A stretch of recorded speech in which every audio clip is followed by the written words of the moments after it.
কয়েকদিন যাবৎ বৃষ্টি হইতেছে, ভালোই লাগতেছে। আবার খারাপও লাগতেছে। বাবার বাড়ির কথা খুব মনে পড়তেছে।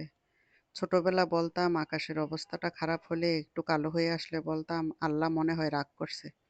আর যখন বৃষ্টি হইতো তখন বলতাম আল্লাহ কান্না করতেছে। আর যখন বৃষ্টি থামতো না তখন রাগ হয়ে বলতাম কি আসমানটা মনে হয় ফুটাই হয়ে গেছে। এজন্যই মনে হয় এত পানি পড়তেছে।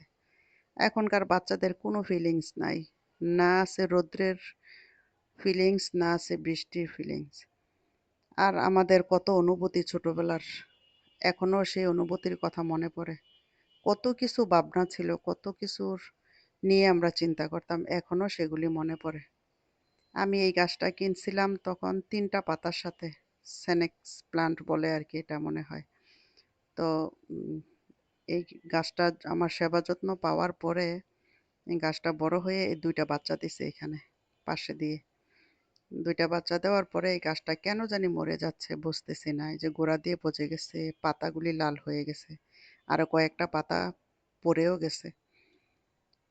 তো মেয়েদের জীবনটা মনে হয় এমনই। মা হওয়ার পরে বাচ্চারা যখন একটু একটু করে বড় হতে থাকে, মাদেরও অল্প অল্প করে চুল পাকতে থাকে। আর বাচ্চারা যখন পরিপূর্ণ বড় হয়ে বিয়ে শাদী করে সংসার জীবনে চলে যায়, মা বাবারা তখন খুবই একা হয়ে যায়, একা একা থাকে, তাদেরকে কেউ সময় দিতে চায় না, ডাকলেও কেউ আসে না, কথা বলারও কোনো মানুষ থাকে না।